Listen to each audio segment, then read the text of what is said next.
Hello everyone, welcome to another episode of Quick Talk. This is your host Farhan Ahmed, and sad to say that Pakistan has lost yet another game. Home soil horror continues again. Once again, we have now lost 11 consecutive test matches at home. The streak continues. Pakistan is still winless और extremely disappointing है यार. बड़ी ही मैं कहता हूँ कि दुख और तकलीफ में है दिल, लेकिन उतना ज्यादा नहीं है जितना कल था, क्योंकि कल जो था ना वो एक तरह से हमें आइडिया हो गया था कि हम हारने वाले हैं। तो आज जब हम हार गए हैं दुख तो है, लेकिन उतना ज्यादा नहीं है। फर्स्ट इनिंग्स की परफॉर्मेंस अच्छी थी, रन काफी अच्छे किए पाकिस्तान ने। फर्स्ट इनिंग्स में सेंचुरीज आई अब्दुल्ला की, शान की, लेकिन उसके बाद जो बॉलिंग थी वो किसी ना काम की थी यार। Regardless of the pitch, regardless of the condition, अगर आप अपना grade A bowling attack field कर रहे हो, then you expect that bowling attack to show up big time and get you 20 wickets in the test match, but that doesn't happen in Pakistan. हमारा जो bowling attack है, शाहीन, नसीम, अबरार और इस तरह के जो लोग हैं, हमारे टॉप क्रिकेटर्स हैं, टॉप बॉलर्स हैं, लेकिन ये उस तरह रिस्पॉन्ड नहीं कर पा रहे जिस तरह हमें इनकी जरूरत है।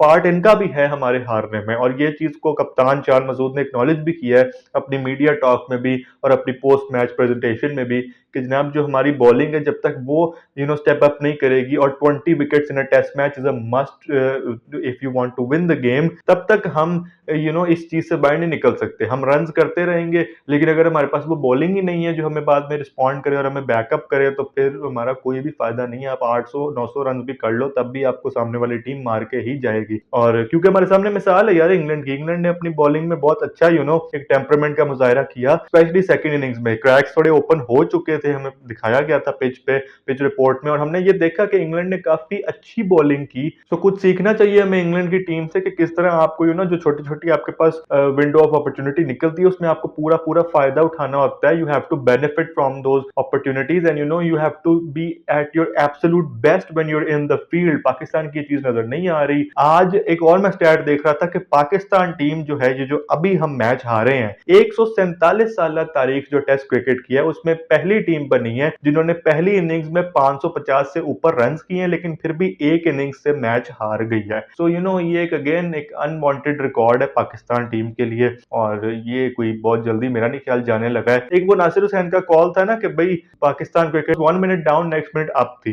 देन अब हमारे पास पता क्या सिचुएशन चल रही है, 1 minute down next minute under the ground. हम तकरीबन 6 फुट नीचे चले गए हैं जमीन के, and Pakistan cricket is now on the brink of irrelevancy. अगर ये चीज ठीक ना की गई तो बहुत जल्दी पाकिस्तान को दुनिया क्रिकेट में कोई बुक्कत नहीं मिलेगी, और पाकिस्तान को बिल्कुल इग्नोर कर दिया जाएगा कि भाई ये तो नेशन ही नहीं है क्रिकेट वाली, इनमें तो कोई टैलेंट ही नहीं है, कोई स्किल्स ही नहीं है, तो इनको क्यों हम सीरियस लें। हमें क्रिकेट से बड़ा प्यार है। So we want our team to perform, we want our team to do good on the field, so that we can enjoy, the team can prosper, and the cricket itself grows bigger worldwide. But right now things are looking bleak as hell. काफी सारी बातें मुझे करनी है कि पाकिस्तान क्यों हार गया, क्या वजूहात थी, और अगर हमें मैच में से कोई पॉजिटिव एलिमेंट्स मिले हैं, लेकिन वो डिस्कशन इस वीडियो में नहीं होगी। उसके लिए आएगी नेक्स्ट वीडियो, जिसमें कि मैं बात करूंगा कि what went wrong for Pakistan and what went right for Pakistan, even though there were not so many positives, but there were a couple. So we will be talking about that right now. We got to talk about the news which came out after the game, which was Shan Masood को कप्तानी से हटाने के कभी इम्कानात जाहिर कर दिए गए हैं पीसीबी की तरफ से। ये न्यूज ब्रेक की है ना वो फाख्ता शाख्ता वाले जो जर्नलिस्ट हैं, उन्होंने अपने टीवी चैनल पे, और उन्होंने ये कहा है कि जी पक्का पक्का फैसला हो गया कि शान मसूद हटाया जाएगा एज कैप्टन इस सीरीज के बाद, और उसको रिप्लेस करने के लिए जो कंटेंडर्स है वो सऊद शकील, मोहम्मद रिजवान और सलमान अली आ गए, यानी कि जो आपके टॉप परफॉर्मर्स है एक तरह से टेस्ट टीम के, वो लोग टॉप कंटेंडर्स है। मैं आपको एक बात बताना चाहता हूँ, ये न्यूज आने का कोई सेंस नहीं बनता यार। आप क्या कहना चाह रहे हो कि भाई अभी एक मैच गुजरा है सीरीज का, अभी वो जाएंगे, जाके बैठेंगे डग आउट में, एनालाइज करेंगे कहां गलतियां हुई, बातें करेंगे आपस में, और तब भी उनके सामने एक न्यूज होगी कि भाई शान मसूद आप तो इस सीरीज के बाद कप्तान ही नहीं है। तो जो भी आपकी स्ट्रेटेजीज है वो ये 2 मैचेस के लिए ही है। ये कितना को कोई गंदा इंप्रेशन जाएगा ड्रेसिंग रूम में वो खिलाड़ियों पे, उनको कोई परवाह ही नहीं होगी कि भाई ठीक है तू तो जा रहा है। एक टीम ऑलरेडी डिमोरलाइज्ड है, मोरल डाउन है, झटका लगा हुआ है, दिल टूटा हुआ है, और आप ऊपर से ऐसी ऐसी खबरें निकाल रहे हो। मुझे सहाफियों से भी मसला है, आपके पास खबर आ गई है, रोक के रखो, दबा के रखो। आपने मैच खत्म होने के कोई 2 घंटे के बाद ही खबर जो है ना वो लीक कर दी। ये नहीं होता भाई, आपको थोड़ा सा अक्ल से काम लेना पड़ेगा। पीसीबी की तरफ मैं बात करूं तो मैं यही कहूंगा कि यार इनकॉम्पिटेंट बोर्ड है, पूरा सर्कस है, क्लाउन बोर्ड है भाई। आपको क्या जरूरत है कप्तान बदलने की यार? जब शान को आपको सीजन देना है तो फिर दो ना। अब आपने पहले कहा था यार होम सीजन के लिए कप्तान है हमारा, अब आप कह रहे हो कि नहीं है कप्तान, अब इसको चेंज करना चाह रहे हो। भाई अभी चेंज करने से कोई रिजल्ट चेंज नहीं होने वाला, ये बात लिख लो।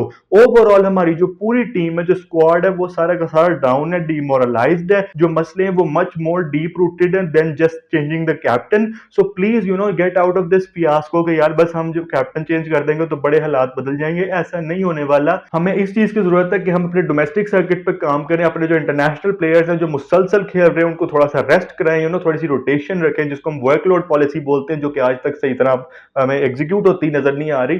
थोड़ा इन चीजों पे फोकस कर लें और फिर हम जो है ना वो पूरे एक अच्छी टीम तैयार कर सकते हैं। और इसके साथ साथ एक और भी चीज बड़ी इंपॉर्टेंट है कि जो आपकी मैनेजमेंट है, जो कप्तान और कोच है, उनको हम बैक करें कि भाई ठीक है आपको एक पूरा सीजन देते हैं, उसके बाद आपकी जो एनुअल रिपोर्ट होगी ना उसको हम जज करेंगे। ये नहीं है कि एक सीरीज के बाद आपका पैनिक बटन दब जाए और आप कहें जी हम चेंज करने लगे हैं, या अब हम कोच को निकाल देंगे, अब हम कप्तान को बदल देंगे, वाइस कप्तान को बदल देंगे।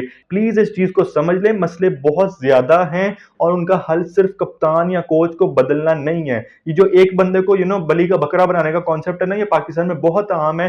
लास्ट ईयर भी हुआ था जब बाबर आजम वर्ल्ड कप हारा था, उसके बाद आपने कहा जी कि बाबर आजम को हम मजबूर करते हैं, ऑल फॉर्मेट की कप्तानी से छुड़वा देते हैं, वो उसने छोड़ दी थी। तो ये जो एक कॉन्सेप्ट निकला हुआ है ना कि भाई एक बंदे पे सब कुछ डाल दो और फिर उसको माइनस कर दो बीच में से, ये -1 फॉर्मूले ने पाकिस्तान को बहुत हर्ट किया, both in the sports fraternity and then in the political fraternity as well. So अभी जितने भी हमारे मुल्क के हालात पैड़े हैं ना, उतने ही हमारे स्पोर्ट्स के हालात भी पैड़े हैं, पर्टिकुलरली क्रिकेट के हालात बुरे हैं। सो यार इस चीज से निकल आओ प्लीज, अपने कैप्टन को, अपने कोच को बैक कर लो। उनकी जो भी स्ट्रेटजीज हैं, उनका जो मसाइल हैं, आपने थोड़ी सी उनको मशवरे देने हैं तो आप वो उनको जरूर दो, लेकिन प्लीज प्लीज मशवरे देने वाले बंदे भी अच्छे होने चाहिए।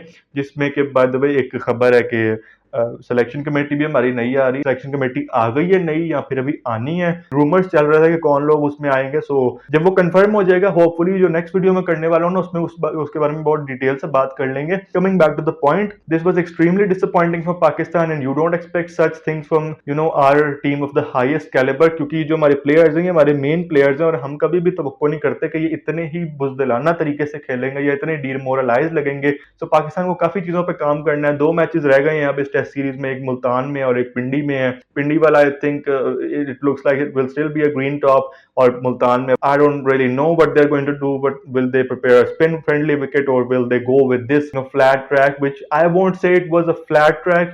Right now in hindsight it looks much better because England bowled on the same pitch and they were able to get 20 wickets. I won't exactly call this flat, I would just say कि यार ये bowlers का fault है, not 100% bowlers का fault, लेकिन bowlers का fault जरूर है। आप मुझे comment section में बताओ कि आपका कितना कोई दिल दुखा हुआ है पाकिस्तान की इस हार पे। बाकी सोशल मीडिया पे मुझे फॉलो कर लो, स्पेशली ट्विटर पे। If someone wants to ask me to cover a certain topic about cricket, about Pakistan cricket to be honest, then you can just DM me on Instagram or Twitter, or put it your suggestion in the comment section here below. So आप काफी सारी चीजें कर सकते हैं, पूरी discussion कर सकते हैं कमेंट सेक्शन में, बहुत सारी चीजें हो सकती हैं। बाकी काफी लंबी वीडियो हो गई है यार, मैं ज्यादा बोलना नहीं चाहता, थोड़ा सा गले में मसला है। सो या I will see you guys in the next one. तब तक के लिए अपना बहुत सारा ख्याल रखें। अल्लाह हाफिज।